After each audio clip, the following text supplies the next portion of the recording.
Welcome to our channel. Today we how to log into Basecamp, quick tutorial step by step clearly. To begin, open your web browser. In the address bar, type in the Basecamp URL. Press the enter key on your keyboard. You will be directed to the Basecamp homepage.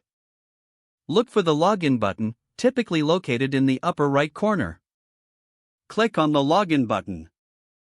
You will now see a login form.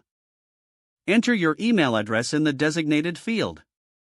Next, type in your password. Ensure that you enter the correct password associated with your account.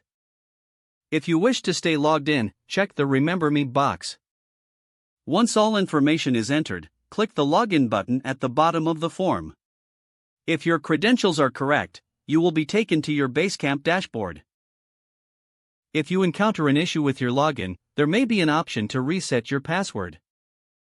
Follow the prompts if you need to recover your password.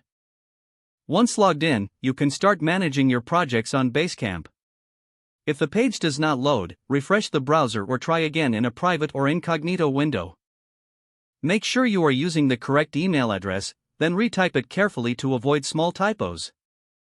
If your password is not accepted, use the reset option and create a new strong password you can remember.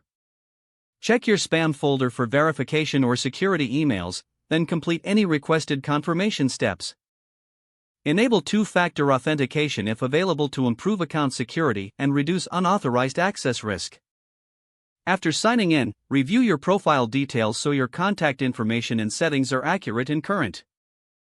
If you see an error message, note it down and try again after restarting your device and internet connection. Log out when you finish, especially on shared devices, to keep your account and payment information secure.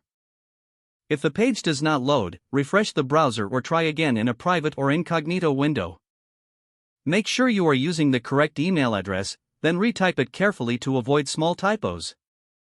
If your password is not accepted, use the reset option and create a new strong password you can remember. Check your spam folder for verification or security emails, then complete any requested confirmation steps. Don't forget to like this video and subscribe to our channel for more step-by-step tech guides.